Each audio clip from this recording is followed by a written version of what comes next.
반갑습니다. 한 주간 잘 지내셨어요? 이제 오늘부터 하려고 하는 거는요, 이제, 우리가 이제 사부니까에 보면은, 사부니까에라는 경전이 있는데요, 그 사부니까에 나오는 이제 경전의 그 내용, 그러니까 사부니까라고 하는 거는 이제 우리가 부처님께서 설하신 경전 중에서 가장 이제 핵심적인 경전을 이야기하는 겁니다. 그래서 뭐 주제별로 모아놓은 경전이 상류다니까요고, 또 경전의 길이가 되게 긴 걸 모아놓은 게 디가니까요. 그리고 중간쯤 되는 걸 모아놓은 게 이제 마지막으로, 또 이제 숫자에 따라서 모아놓은 게 양부다니까요인데, 그 경전에서 이제 총체적으로 이야기하는 거의 핵심이 뭐냐 하면 이제 사성제 8정도라고 할 수 있어요. 8정도. 근데 이제 이 8정도는 그러니까 이제 그냥 수행의 요소가 어떤 것이다 라고 이제 이렇게 쭉 설명을 했는데요. 그 8정도가 그러면 어떤 과정을 거쳐서 어떤 단계를 거쳐서 이제 닦아지느냐, 그 부분에 대한 설명은 또 이제 이 수행의 단계 절정에 수행이 우리가 이제 8정도를 닦아 나가다 보면 어떠한 어떤 과정을 거쳐서 이제 수행이 완성되어 가는가, 거기에 대한 본문이 이제 경전에 보면 대표적인 경전이 길들임의 단계라고 하는 경전이 있고요. 마지막니까에 보면 관심 있으신 분들은 한번 읽어보세요. 마지막 125번 경입니다. 125번 경에 길들임의 단계라는 경전이 있고, 또 디가니까야라고 하는 경전, 그게 2번 경전에 보면 사문과경이라고 있습니다. 이건 뭐냐면 사문은 출가자라는 뜻이고, 과라는 것은 이제 결과, 과보, 과실 이런 뜻입니다. 그러니까 이제 출가하면 그러면 도대체 어떤 게 좋으냐 이 말입니다. 출가해서 뭐가 좋으냐 이 말이죠. 그 사문이 출가한 그 과실이 뭐냐, 그거에 대한 경전이 이제 사문과경인데, 이 두 가지가 이제 그 어떻게 보면 수행의 흐름에 대한 큰 틀을 이제 부처님께서 체계적으로 설한 경전입니다. 특히 이제 사문과경이라고 하는 이 경전은 이제 불교의 어떻게 보면 불교 수행의 어떤 큰 틀을 이제 체계적으로 설하신 경전이다 이렇게 말할 수 있어요. 그래서 이제 그 외에도 이런 수행의 단계에 대해서 이제 좀 언급된 경전들이 몇 개 있습니다. 뭐 예를 들면 이제 나무 심재, 우리가 나무에서 뭐 이제 나무에 있는 심재를 찾을 때는 그 껍질에서 시작해서 속껍질, 그 다음에 안제목, 그 다음에 그 안에 제일 고갱이, 그러니까 제일 이제 썰모 있는 그 이제 나무, 그거를 찾아 나가는 과정을 가지고 수행의 단계에 또 비유를 한 게 심재 비유의 긴경이라고 또 그런 경전도 있어요. 그거는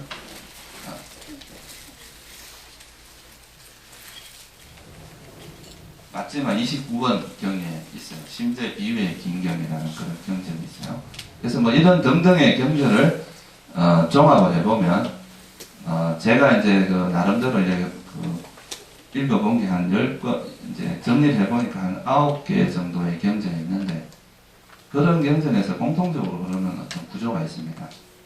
그러니까 이제 경전마다 약간의 이제 색깔은 다르지만 그 경전에서 이렇게 그 부처님의 수행의 단계를 이렇게 설명한 게 있는데, 그거를 중심으로 해서 그 기본 틀을 중심으로 해서 이제 8정도가 어떻게 이제 닦여져 가는지 그 과정을 앞으로 뭐 언제까지가 될지 모르겠는데요. 시간 되는 대로 꾸준히 한번 해보려고 하고, 오늘은 이제 기본적인 그 틀, 그러니까 이 큰 틀이 어떤 틀이 있는지 그 큰 흐름, 그거에 대해서 그냥 간단히 설명을 한번 드리려고 합니다.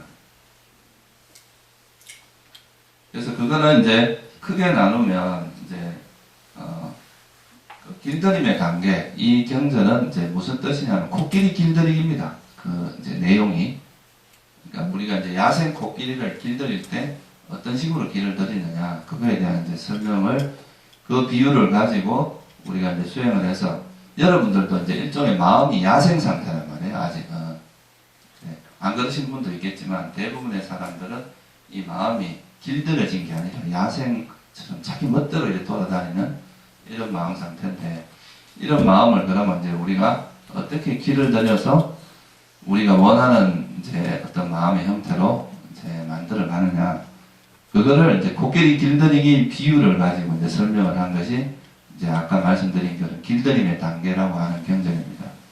그래서 그 경전에서 처음에 이제 길들임의 단계에서 처음에 이제 중요한 건 뭐겠어요? 우리가 사람을 이제 코끼리를 길들이려고 할 때 제일 처음에 하는 게 뭐냐 하면, 그 코끼리가 자주 노는 그 숲에서 끄집어내라 이 말이에요. 그 코끼리가 예를 들어서 이제 숲속에 있으면 먹을 것도 많고 자기 하고 싶은 대로 할 수 있고 자기가 즐기던 것이 많이 있기 때문에 거기서 그 코끼리를 길들이는 건 어려운데, 이 코끼리를 일단 이제 그런 게 없는 곳으로 끄집어내면 이제 내가 뭐 예를 들어서 조련사가 먹을 거라든가 이런 걸 가지고 약간 이제 잘하면 음식을 주고 안 하면 뭐 안 주고 이런 식으로 해서 사람을 이제 코끼리를 길들일 수 있는 것처럼, 여러분들도 이제 처음 이제 마음을 길들 때는 여러분 마음이 있어 지금까지 즐기고 막 그거에서 이제 탐착하고 그랬던 거기서 잠시라도 벗어나야 됩니다. 그게 이제 첫 번째 단계죠. 그래서 그거는 이제 제일 좋은 거는 그 세속의 삶을 버리고 출가를 하는 게 제일 좋은 겁니다. 근데 이제 그렇게 하기는 쉽지가 않으니까, 그러면 결국 이제 몸을 출가하지 못한다면 여러분들이 마음의 출가라고 할 수 있어요. 그런 이제 내가 즐기는 그런 거에서 일단 주변 생활이라든가 이런 걸 조금 정리를 하고 내가 그런 즐기는 공간에서 조금 멀어지고 발심하고 또 이런 게 이제 출가라고 할 수 있는데, 그거는 기존에 우리가 이제 살아가던 어떤 삶의 방식과 좀 다른 방식을 먼저 이해를 해야 되겠죠. 그럼 어떤 게 이제 기존의 삶을 사는 사람들의 방식과 세속에 사는 삶의 방식과 이 수행자들의 삶의 방식이 다른가, 이거를 이제 이해해야 되는데, 그거는 뭘 통해서 가능하겠어요?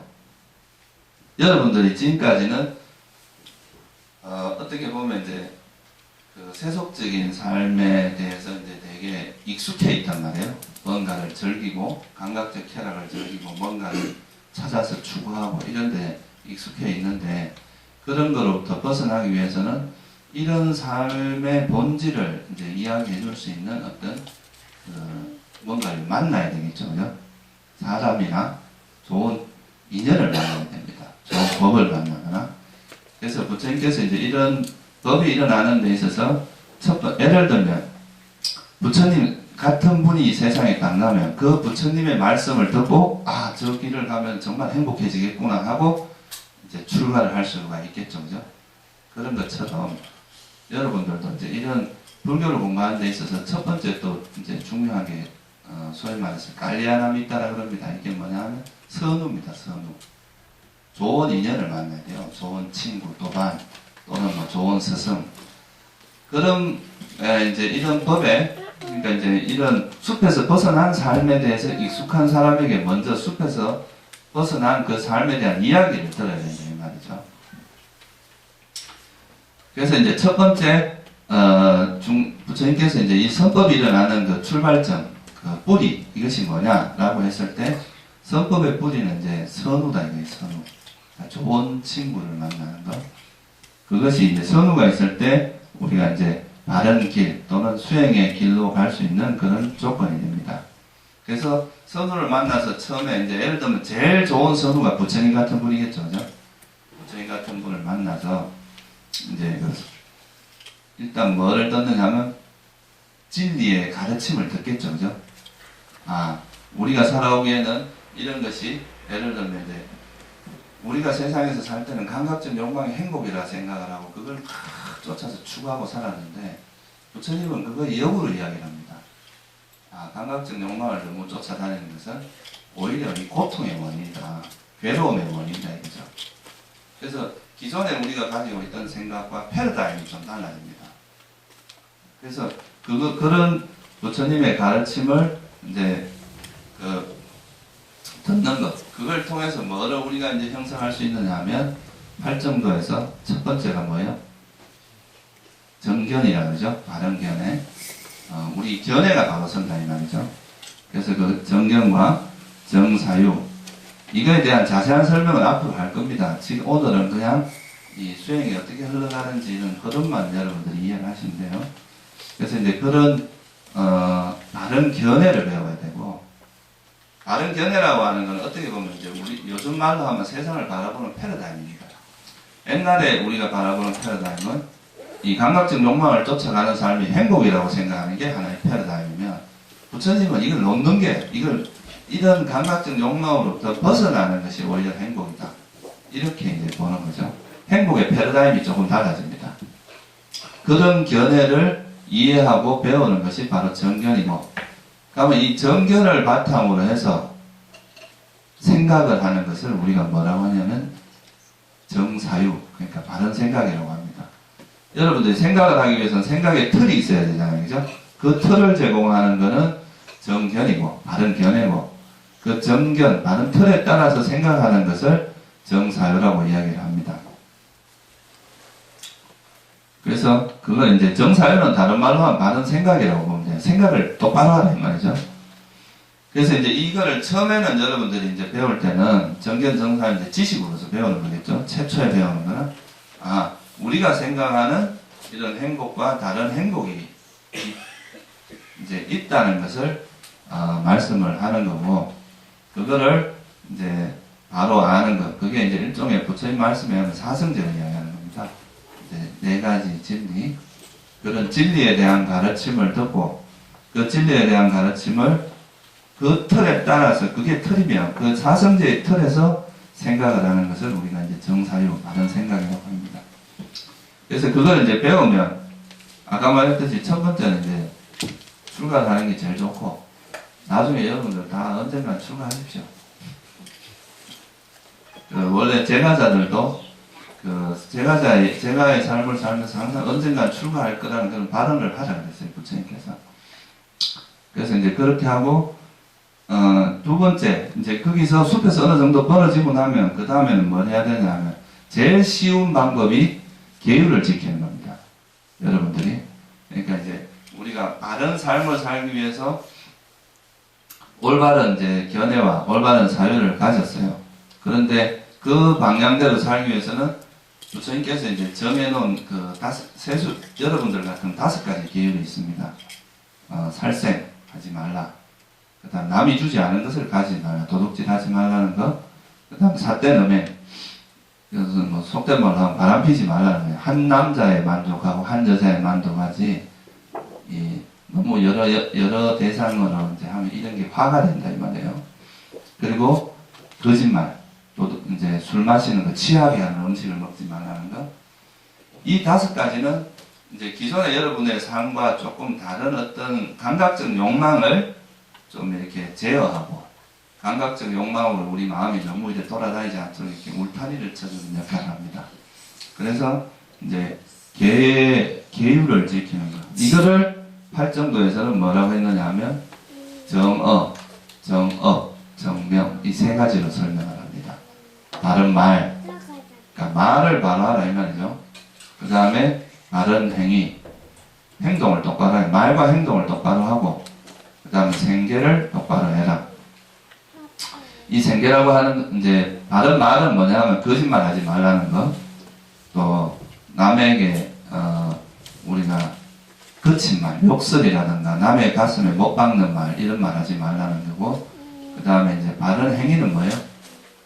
거짓말 하지 말고, 그러니까 거친 말, 거짓말, 그리고 이간질 시키는 말, 사람들 사이를 이간질 시키는 말, 그리고 쓸데없는 말, 별로 이제 우리 향상에 도움이 되지 않고 시간 보내기 위해서 하는 그런 말들은 줄이라는 얘기고, 그게 이제 그런 걸 하지 않는 게 바른 말이고, 또 여러분들이 뭐 행동, 그러니까 살생, 도둑질, 삿대너매, 이런 몸으로 짓는 행위를 하지 않는 것을 바른 행위라고 합니다. 그리고 생계는 요즘은 보면 이제 먹고 살기 위해서 남에게 사기를 친다거나, 또 사람을 이렇게 매매한다거나, 사람을 납치해서 인신매매를 한다거나, 동물을 이제 이렇게 학대해서 그걸로 돈을 번다거나, 뭐 그런 이야기 들어보셨죠? 뭐 지금 무슨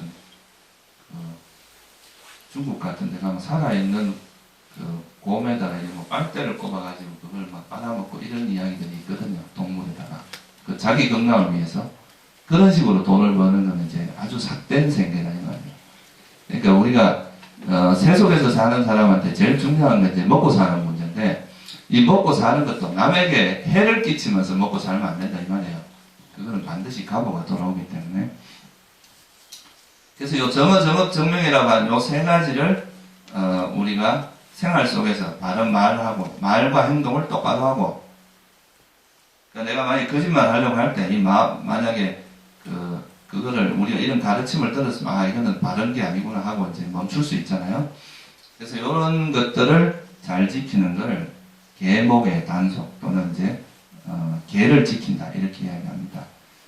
부처님 이제 5가지 계율로 이야기할 때도 있고, 이거를 조금 더 풀어서 이야기하면 이제 8정도에 나오는 정어, 정업, 정명, 이렇게 좀 더 자세히 설명도 가능합니다. 이건 나중에 또 조금 더 자세히 배우기로 하고, 그 다음에 나오는 게 뭐냐 하면, 처음에는 이제 그러니까 바른 선우를 만나서 바른 견해와 사유를 배우면, 그 다음에 계를 지켜요. 정어, 정업, 정명. 그게 이제 8정도의 흐름이기도 합니다. 그 다음에는 그 감각 기능을 단속하라 그럽니다. 감각 기능을 단속하라. 이건 뭐냐 하면, 여러분들 예를 들어서 눈으로 보는 어떤 여자를 봤는데, 그 여자의 아름다움 또는 그 여자에 대한 그걸 보면서 그 여자의 아름다운 것을 이렇게 취해서 얼굴은 어떻게 생기고 귀는 어떻게 생기고 코는 어떻게 생기고 이런 거를 자꾸 생각을 하면 어떻게 되겠어요? 그거는 자꾸 탐욕이 커져가겠죠, 그죠? 탐욕이 멈추는 게 아니라. 그래서 우리가 이제 눈으로 보고 귀로 듣고 코로 냄새 맡고 이런 것들을 함부로 방치하지 않고 단속을 잘 해야 된다 이 말이에요. 우리가 이제 뭐 화를 내지 마라 이렇게 하는데, 화가 나는 표상을 자꾸 취하면 어떻게 되겠어요? 예를 들어서 어떤 사람한테 화가 났는데 그 화나는 사람을 계속 자꾸 쳐다보고 그 사람에 대한 이미지를 자꾸 취하면 취할수록 여러분들은 어떻게 되겠어요? 화는 점점 더 커져가겠죠, 그죠? 그래서 이런 거는 뭐냐 하면, 이 계율이라는 것은 어떤 의미가 있느냐 하면, 앞으로 일어날 번뇌를 미리 단속하는 의미가 있습니다. 아예 번뇌가 안 일어나게. 그래서 여러분들 예를 들어서 스님들도 어떤 경계에서도 마음이 흔들리면 안 돼. 이렇다고 우리가 나이트클럽 같은 데 가서 이런 데서 내가 마음이 흔들리면 안 돼. 이래가 되겠어요? 아니 술집에 가서 이런 데서도 내 마음이 안 흔들리지. 이런 건 이제 단속이 안 되는 겁니다. 이런 거는 감각적 욕망, 자기 스스로 그런 환경에 자꾸 노출될 필요는 없잖아요. 그죠? 그런 번뇌가 일어날 수 있는 환경을 아예 단속하는 것이 중요합니다. 그래서 오염원이 우리가 번뇌가 일어날 수 있는 그런 표상 자체는 아예 우리가 그거를 취하지 않는 것이 이제 수행하는 데 있어서 도움이 되기 때문에 그런 거를 감각 기능의 단속이라고 합니다. 이건 또 다른 말로 하면 여러분들이 이제 집에 가면 다 뭐가 있어요? 이렇게 키가 있잖아요. 그죠? 다 이렇게 자물쇠가 있어요. 왜 그 자물쇠를 잠궈 놓습니까? 도둑이 못 들어오게 하라고 그런 거잖아요. 그죠? 집을 잘 지키기 위해서. 그와 마찬가지로 우리도 우리 마음을 보호하기 위해서는 우리 마음의 문을 잘 단속해야 된다 이 말이에요. 우리가 어떤 바깥의 사물을 접하는 통로가 눈과 귀, 코, 혀, 몸, 우리 몸의 감각 그리고 마음으로 이제 바깥의 대상을 만나는데, 그 대상의 문을 활짝 열어놓고 아무나 들어오세요 하고 이렇게 열어놔버리면 어떻게 되겠어요? 다 여러분들 마음의 그 선한 마음 다 도둑질을 맞아버립니다. 그러니까 그게 아니라 우리 그 감각의 문을 잘 단속해서 그런 것이 들어올 수 없도록 단속을 잘 하는 걸 감각 기능의 단속이라고 합니다. 이거를 이제 발리어로는 인드리아 쌍와라라고 해요. 인드리아가 감각 기능이에요. 쌍와라가 뭐냐면 단속이다 이 말이죠. 그래서 이 감각 기능의 단속이라고 하는 이 부분이 이제 여러분들의 번뇌가 일어날 수 있는 그를 아예 미연에 방지해주는 효과가 있습니다. 지금 제가 이제 말씀드린 요 구조는 경전에서 한 9가지 경전에 거의 공통적으로 나오는 구조를 설명드리는 거예요. 그래서 인드리아 상활을 잘하면 이건 일종의 계율에 해당됩니다. 딱 지키는 거죠. 우리 마음의 문을 잘 지켜서 아예 이렇게 번뇌가 일어날 수 있는 가능성이 없도록 잘 단속하는 걸 의미하고요. 그렇게 하고 나서 이제 감각의 문이 잘 단속되면 이제 이 문을 단속하는 거는 이제 큰 번뇌 또는 이제 어떤 문제가 일어날 수 있는 걸 방지하는데, 만약에 이제 이런 이걸 조금 더 섬세하게 공부를 하기 위해서는 소위 말해서 알아차림이라는 게 필요합니다. 이제 우리가 그 감각의 문에 들어오는 것이 어떤 게 들어오는지를 일단 아는 게 중요하겠죠, 그죠? 예를 들어서 여러분들이 이제 집 앞에 있는데 손님이 들어오는데 내쫓아버리고, 그러니까 우리한테 아주 유익한 그런 사람이 왔는데 그 사람을 내쫓아버리고, 우리한테 별로 도움도 안 되고 우리 집안을 막 흐트러트릴 그런 사람을 받아들이고 이러면 어떻게 되겠어요? 집안이 풍지박산이 되겠죠, 그죠? 그런 것처럼 여러분들도 여러분 마음에 유익하고 여러분들이 향상에 도움이 되는 그런 어떤 마음 상태는 어떻게 해야 되겠어요? 우리가 그거는 개발을 해야 되겠죠, 그죠? 근데 우리에게 불이익을 주고 계속 우리 마음을 혼돈시키게 하는 그런 거는 버려야 되겠죠, 그죠?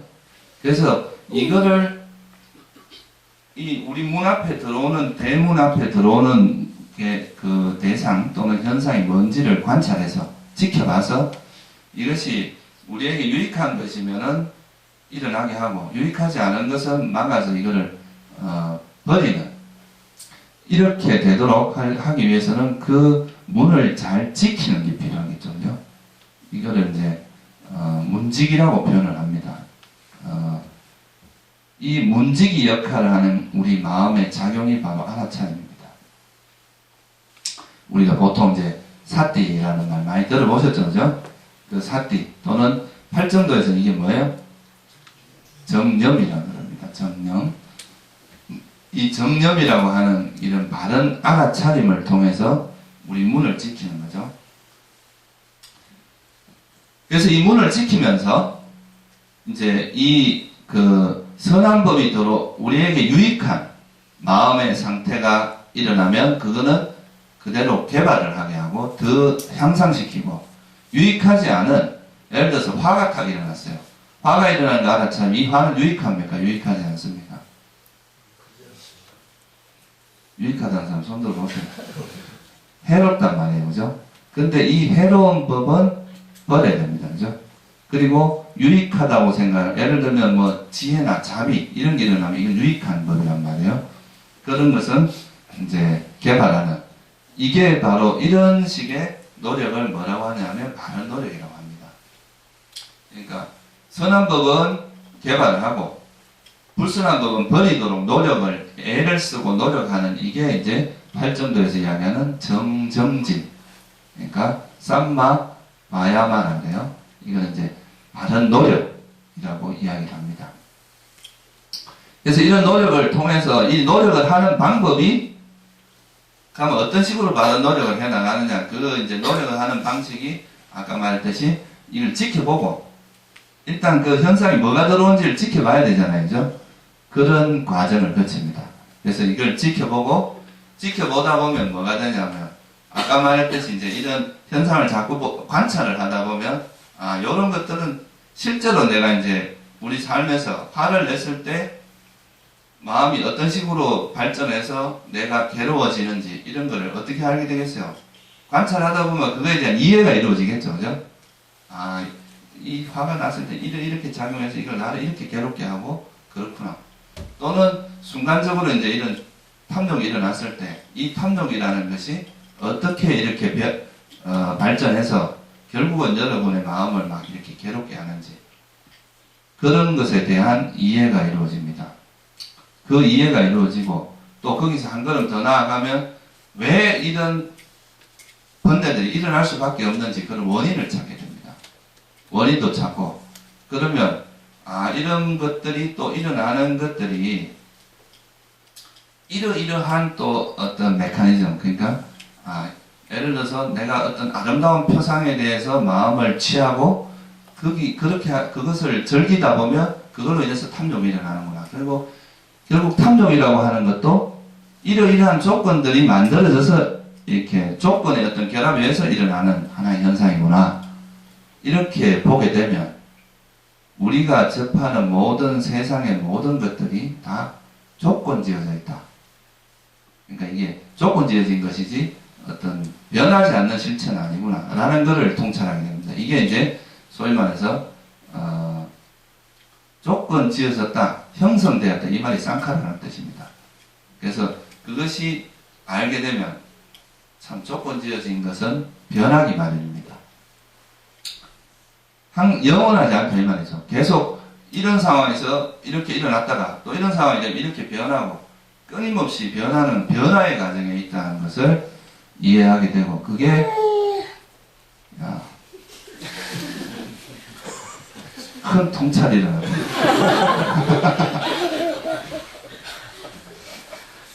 무상을 이야기하는데 하면서 무상고 모하라고 하는 이제 불교의 어떤 굉장히 중요한 어떤 이해가 이루어지고, 이 무상고 모하에 대한 이해가 이루어져야 소위 말해서 여러분들이 이 집착을 놓을 수가 있습니다. 이런 이해가 이루어지기 전에는 그냥 억지로 참는 거지 소위 말해서 집착을 놓을 수는 없습니다. 그래서 이제 이 이해를 통해서 이해가 깊어지면 우리가 가지고 있는 그런 이제 집착이라는, 왜 내가 집착하고 있는 게 정말 이게 변하기 마련이고 실체도 없고 괴로움인데 뭘 집착을 하겠어요, 그죠? 그래서 이걸 이제 놓게 되는데, 이런 과정이 이제 처음에 우리가 현상을 지켜보는 과정을 통해서 그 현상에 대한 이해가 이루어집니다. 이게 경전에서 말하는 뭐냐 하면 알아차림과 분명한 이해라고 이야기하는, 이게 뭐냐면 사띠 삼빠자나라고 하는, 이제 팔려로는 사띠 삼빠자나라고 합니다. 그러니까 우리나라 말로 이제 한자로 번역할 때는 정지 정념, 정념 정지라고 번역을 해요. 이게 이제 굉장히 중요한 부분입니다.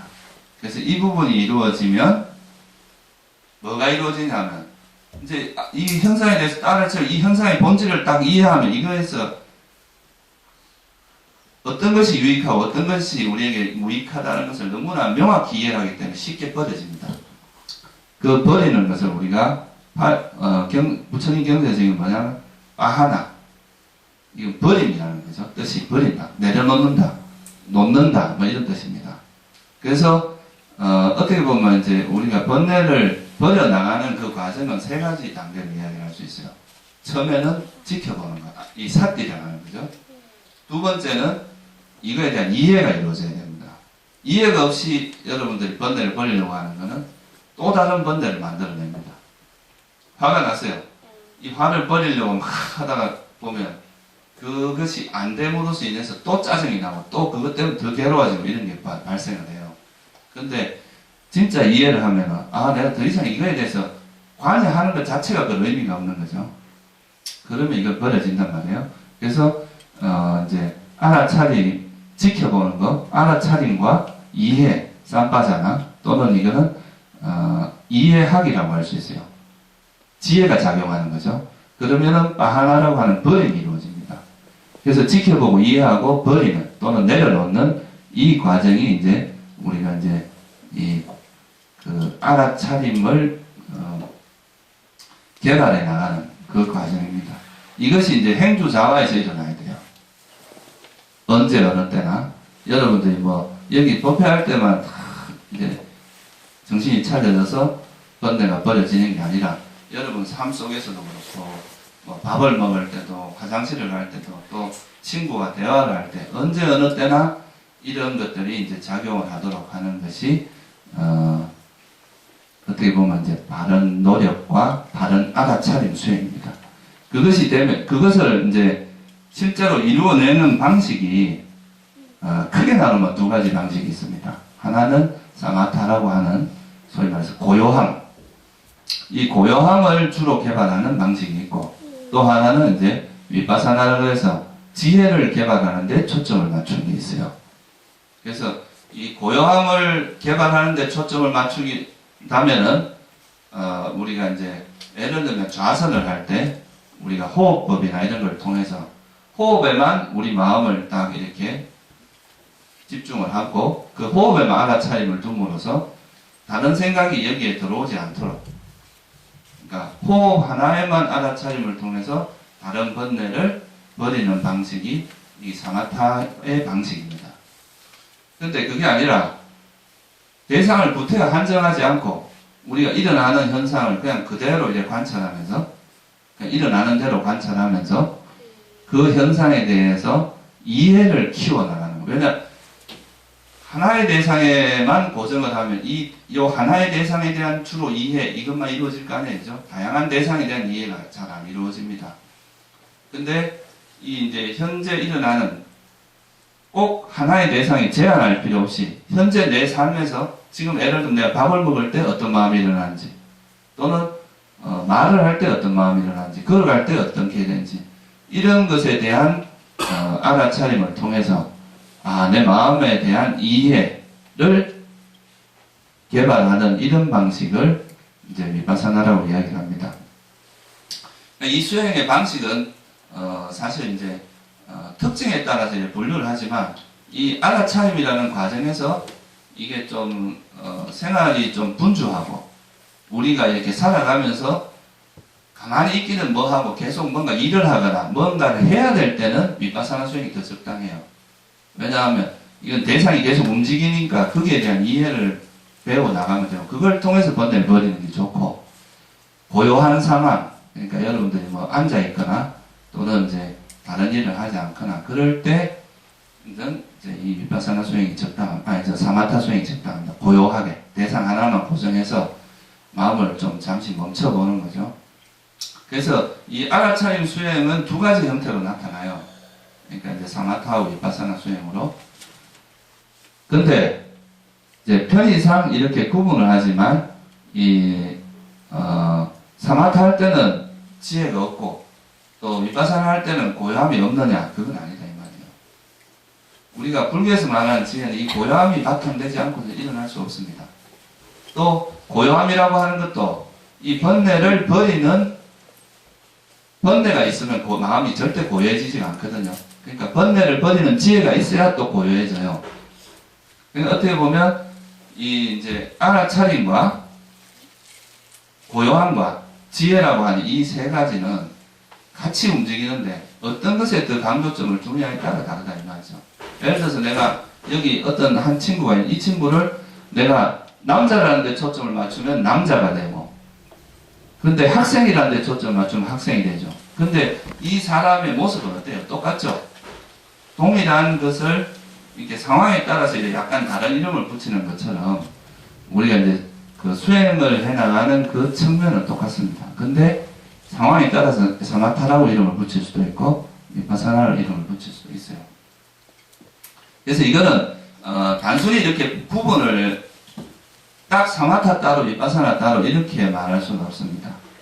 그래서 이제 제가 나름대로 내린 결론 중에 하나는 사실 이걸 좀 말씀을 드리고 싶은 거예요.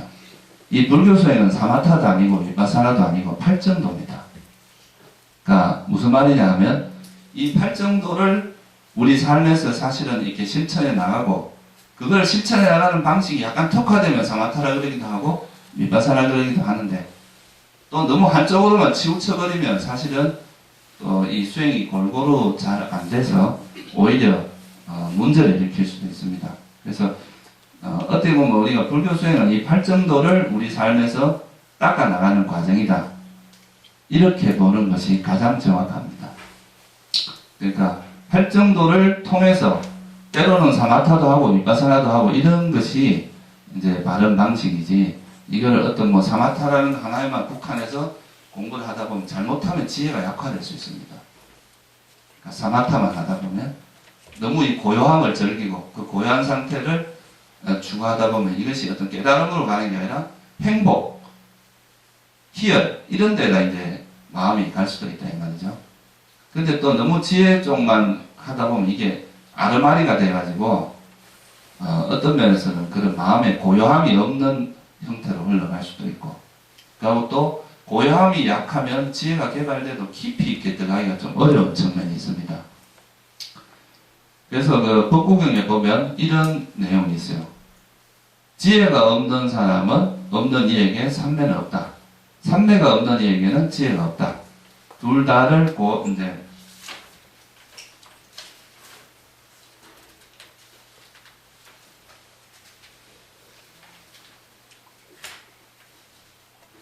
이제 정확하게 이제 제가 읽어드리면 지혜가 없는 이에게 선정도 없고 선정이 없는 이에게 지혜도 없다. 삼매와 지혜를 함께 갖추어야만 열반에 가까워진다. 이게 이제 법구경 개송 372번입니다. 그러니까 법구경에 보면 이런 개송이 나와요. 그러니까 우리가 이제 수행을 하는 것은 너무 어느 하나의 그 이제 뭐랄까 테크닉, 소위 말해서 수행 테크닉에 국한돼서 공부를 하는 것은 약간의 이제 부작용이 있을 수 있습니다. 그래서 이 팔정도라고 하는 것을 기준으로 해서 이 기준에서 이제 어떤 수행을 바라보는 것은 그것이 이제 되게 중요하다고 저는 생각을 합니다. 그래서 불교 수행이라는 게 팔정도를 골고루 닦아야 된다. 그거는 이제 제가 조금 더 설명을 드릴게요. 그래서 이제 그 알아차림과 지혜를 확립하고 이제 아까 말씀드렸듯이 이제 바른 노력이라는 것이 이 알아차림과 삼바자나 지혜 그리고 이제 버리는 것. 그래서 알아차림과 지혜가 이제 일상생활에서 확립된다는 건 결국 뭐를 의미하냐면 여러분들이 여러분 마음에서 이제 번뇌가 일어날 가능성이 별로 없어지는 거예요. 행주자화에서 항상 알아차림이 확립되니까. 그러면 마지막에 이 바하나라고 하는 번뇌가 버려집니다. 그러니까 이제 번뇌가 버려지게 돼. 이 세 가지도 그러고 이제 처음에는 이렇게 내가 설명은 따로 하지만 지혜가 이제 지켜보고 한참 뒤에 또 지혜가 생기고 또 한참 뒤에 버리는 지혜가 생기고 이게 아니라 사실은 동시에 작용하는데 제가 설명을 위해서 이렇게 나누어서 설명을 하는 거예요. 그러면 이렇게 하다 보면 나중에 어떻게 되냐면 여러분 마음에서 이제 행주자와 어느 때나 마음 상태가 삐뚤어지지 않고 바르게 된다 이 말이에요. 남에게 말을 할 때도 마음이 바라지고 또 걸어다 할 때도 그렇고 그렇게 하다 보면 어떤 현상이 일어나냐면 평소에 이제 우리가 번뇌가 움직일 때는 항상 우리 마음이 불안합니다. 안정되지가 않아요. 뭔가 안절부절하게 되고 초조하고 뭔가 끌떡거리고 이런 게 있는데 이 알아차림과 이제 지혜 그리고 버림을 통해서 이제 이 번뇌들이 점점 가라앉게 되면 우리 마음이 점차 안정이 되면서 그 번뇌가 버려짐으로써 번뇌의 속박, 구속, 번뇌로부터 시달리던 이런 것에서 벗어나면서 오는 그런 새로운 행복이 등장을 합니다. 이거는 이제 보통 세속에서 살아가는 사람이 전혀 경험하지 못하는 어떤 행복의 형태입니다. 그래서 이거는 뭐를 붙들어서 오는 행복이 아니라 그것을 버리고 그걸로부터 벗어남으로써 오는 행복. 그러니까 감각적 부처님께서 이제 두 가지 행복을 말씀하셨거든요. 첫째는 일반적으로 보통 사람들이 누리는 행복은 감각적인 행복입니다. 감각적 쾌락 또는 욕망을 통한 행복이에요. 예를 들면 여러분 돈을 많이 가지고 행복해지고 좋은 집을 가지고 좋은 차를 가지고 행복한 이런 거는 다소 감각적인 욕망을 통한 술을 마시고 이런 것. 그런데 이런 것들로부터 벗어나서 마음이 이렇게 이런 번뇌로부터 완전히 벗어나면서 그 고요해지고 깨끗해진 그 마음 상태로 인해서 일어나는 이 행복은 이게 또 다른 행복이 되는 거죠.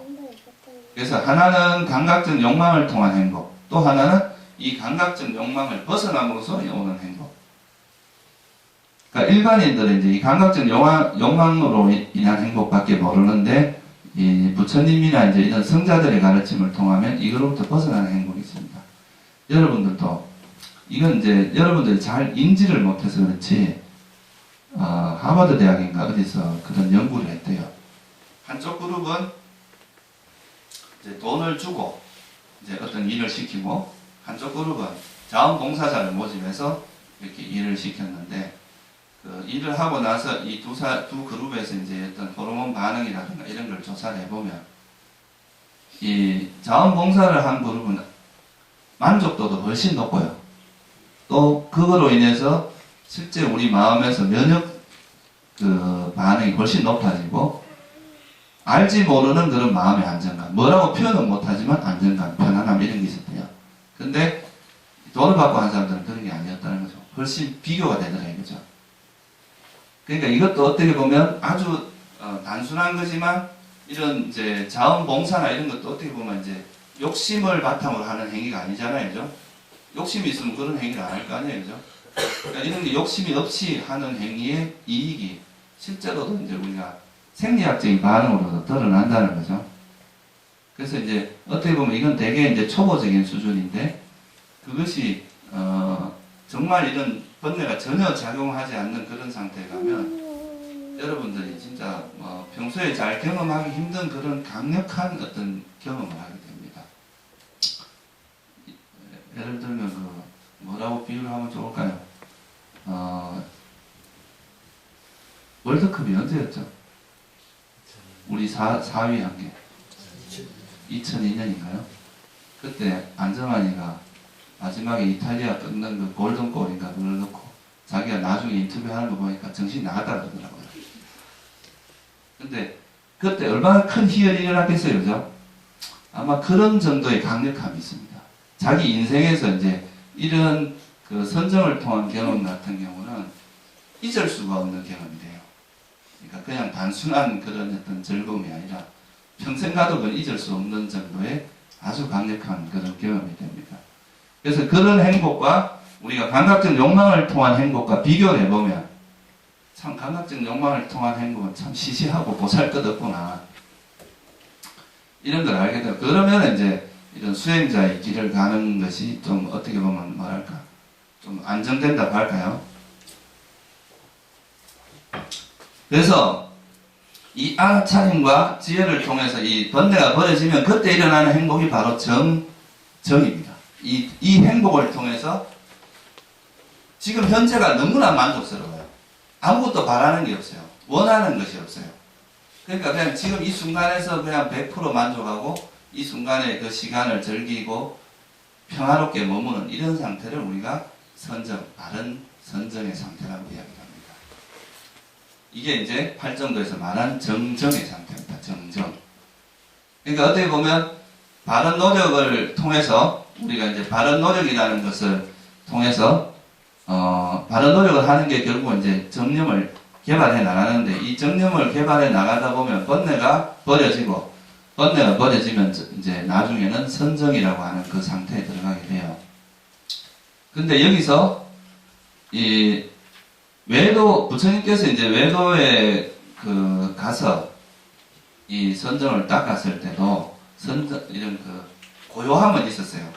근데 불교에서 말한 이 선정은 뭐를 바탕으로 해서 지금까지 수행을 해왔어요? 제일 처음에 뭐가 있었어요? 여러분 마음이 예를 들어서 내가 이제 이 선정을 얻어서 내가 삶의 교주가 되어 보겠다. 이 선정을 가지고 내가 한바탕 이 세상에서 명예와 이득을 취하겠다. 만약에 이렇게 생각을 했으면 그런 고요함을 닦아서 집중을 막 열심히 해서 그래도 어느 정도 할 수는 있거든요. 그러니까 만약에 그 선정을 얻었다. 그러면 이 선정을 이런 고요한 상태의 힘이 어디로 가겠어요?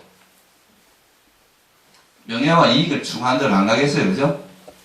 근데 만약에 여러분들 이 힘을 가지고 내가 번뇌를 소멸하겠다. 이렇게 생각을 했으면 어디로 가겠어요? 이 선정의 힘이 번뇌를 소멸하는 데로 가겠죠. 그죠? 그래서 부처님께서 이 선정의 7가지 필수품이 있다고 그랬어요. 그게 뭐냐? 앞에 8정도 7가지 그게 다 두루 갖춰져야 된다 이 말이에요. 그러니까 정견, 정사유, 정어, 정업, 정명, 정념, 정정진, 정념이라고 하는 이게 잘 갖추어졌을 때 바른 선정에 들 수 있다 이 말이죠. 정견이 없는 선정은 불교에서 바른 선정이라고 하지 않습니다. 그러면 이 선정에 들어갔다 나오면 이 선정의 파워를 이용해서 아까 말했듯이 내가 이 지금까지 바라보던 어떤 현상, 그러니까 내가 나를 구성하고 있는 온, 그러니까 선정에서의 그 상태를 안존하면 굉장히 깊이 있는 지혜가 일어나는데 그게 바로 이제 무상공무화에 대해서 아주 깊은 지혜가 일어납니다. 그때 일어나면 지혜가 이제 바른 지혜라 그래요. 쌈마냐냐. 이 지혜를 통해서 여러분들이 깨달음에 이를 수 있습니다. 이게 바로 부처님은 그때 이제 이 선정에서 나와서 이 선정의 그 상태는, 마음 상태는 마치 뭐와 같으냐 하면, 그, 순금과 같다 그래요, 순금. 그러니까 여러분들이 이제 예를 들어서, 모래가 있는데, 그 모래에서 순금을 채취하게 되면 그 순금을 가지고 뭘 만들 수 있어요? 귀걸이도 만들 수 있고, 뭐, 코걸이도 만들 수 있고, 시계도 만들 수 있고, 다 만들 수 있죠, 그죠? 그런 것처럼 이 선정 상태에 나오면, 뭐, 신통도 얻을 수 있습니다. 근데 이거는 이제 좀 약간, 차치하고라도 이 선정에서 나와서의 그 에너지를 이 파워를 우리가 지혜로 전환을 시킵니다. 이 에너지가. 정견이 있기 때문에 이게 지혜로 전환이 돼요. 그럼 이 지혜가 전환이 되면 이 지혜가 소위 말해서 깨달음에 이르게 할 수 있는 정도의 강력한 지혜가 생깁니다. 이 말이죠. 그거를 삼마냐. 그러니까 바른 지혜. 그러면 삼마 위무띠라 그래서 바른 해탈이 일어납니다. 그러니까 선정 후의 반조를 통해서 깨달음이 일어날 수 있는 이런 지혜를 우리가 뭐라고 하냐면 출세간의 지혜라 그래요. 완전히 이제 세간을 벗어난다 그죠. 그래서 이런 식으로 정견에서부터 시작을 해서 이렇게 수행을 해서 바른 선정이 이루어지면 이 바른 선정이 다시 이 정견의 완성으로 갑니다. 처음에 시작은 우리가 그냥 이제 배우고 들은 걸로 시작을 했지만 이 수행 과정을 통해서 정견이 정사유가 이렇게 성숙되어 가면서 선정을 매개체로 해서 완전히 그러니까 이제 깨달음의 상태로 갈 수가 있다 이 말이죠. 그게 바로 부처님께서 우리에게 전달해주고자 하는 일종의 뭐랄까 팔정도를 통해서 여러분들이 이제 이런 고통에서 벗어나기를 바라는 일종의 성불 프로그램이라고 할 수도 있고, 네? 이거는 그리고 수행의 어떤 과정, 우리 마음을 길들여 나가는 그 과정이다 이 말이에요. 그런데 여기서 아까도 말씀드렸지만 정정을 이루기 위해서는 앞에 7가지의 요소가 이루어져야 된다고 했죠, 그죠? 필수품이 있다 이 말이에요. 그거는 이제 마지막 니까에 보면 그 위대한 마음가지경이라는 경이 있어요. 거기에 보면 그런 이야기가 나옵니다. 이 정정을 위해서는 7가지 필수품이 있어요. 갖추어져야 된다. 그래서 이런 식으로 팔정도라는 것이 서로가 이렇게 너 따로 이게 아니라 내 몸이 있으면 여기서 머리가 있고 팔이 있고 팔다리가 있듯이 이 팔정도가 한 몸인데 이걸 이렇게 가지에 따라서 우리가 이렇게 표현을 한 거지 이걸 따로 설명할 수 있는 것이 아니다.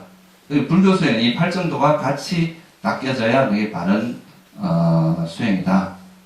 이렇게 말할 수 있는 거죠. 그래서 이제 그런 것을 제가 앞으로 지금 오늘은 이제 그냥 제가 개략적인 거를 이제 이런 수행의 흐름이 이렇다는 거예요. 그래서 이제 우리가 부처님께서 이제 이렇게 우리에게 이런 팔정도라는 법문을 하실 때 그 최초에 그러니까 부처님께서 깨달음 얻고 최초에 한 법문이 그 초정법륜입니다. 초정법륜경이라는 경전이 있습니다. 이게 이제 인도에 가면 바라나시라고 있어요. 제가 이번에 이제 인도 성지순례를 갔다 왔는데 그 바라나시에 가면은 녹야원이라는 데가 있어요. 사르나트라 그러죠. 그 녹야원이 있는데 그 녹야원에서 부처님께서 그 5 비구, 요 뒤에 보면 요 그림이 있죠, 그죠?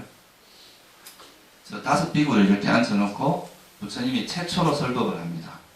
그때 설법을 해가지고 저 5 비구가 나중에 조금 시간이 지난 다음에 다 아난이 돼요. 그래서 이제 그때 최초로 이제 이런 이제 부처님의 가르침이 이루어지는데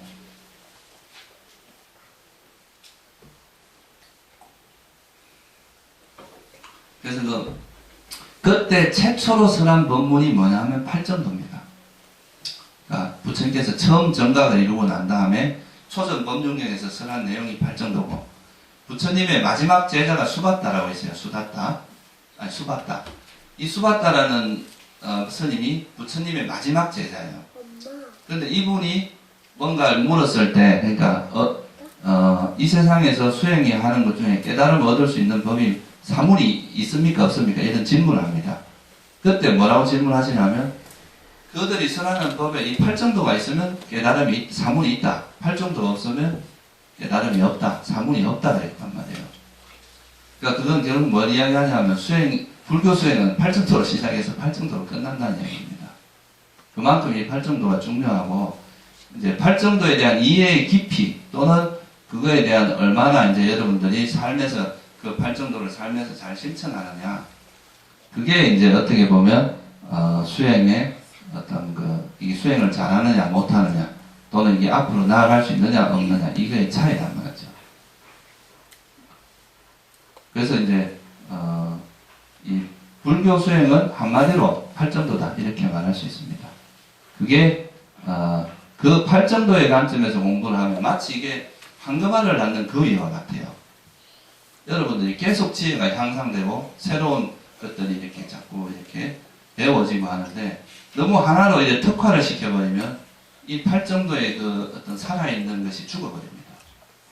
그래서 너무 테크닉화 되어버리고, 테크닉화 된다는 것은 그게 이제 성장에 있어서 한계가 있다는 뜻도 되거든요. 그래서 저는 이제 좀 여러분들이 이 팔정도를 공부를 하면서 자기 인연이 맞는 어떤 수행법, 저는 사실 그 이제 생활 속의 알아차림과 이런 호흡 명상, 자해 명상 이런 걸 주축으로 해서 가르치는데 그게 다 팔정도를 실천해 나가는 한 과정이다 이 말이에요. 그래서 이제 그런 관점에서 접근을 하면은 좀 더 풍부해진다 수행이. 그리고 또 어떤 잘못될 가능성이 거의 없어진다 이렇게 말할 수 있습니다. 그래서 그런 관점으로 좀 접근을 하면 좋을 것 같고요. 좀 더 자세한 이제 지금 제가 말씀드린 전체 흐름에서 부분적으로 뭐 하나하나를 다음부터 좀 더 이제 세세하게 한번 공부를 해보기로 하고요. 오늘은 이걸로 마치도록 하겠습니다.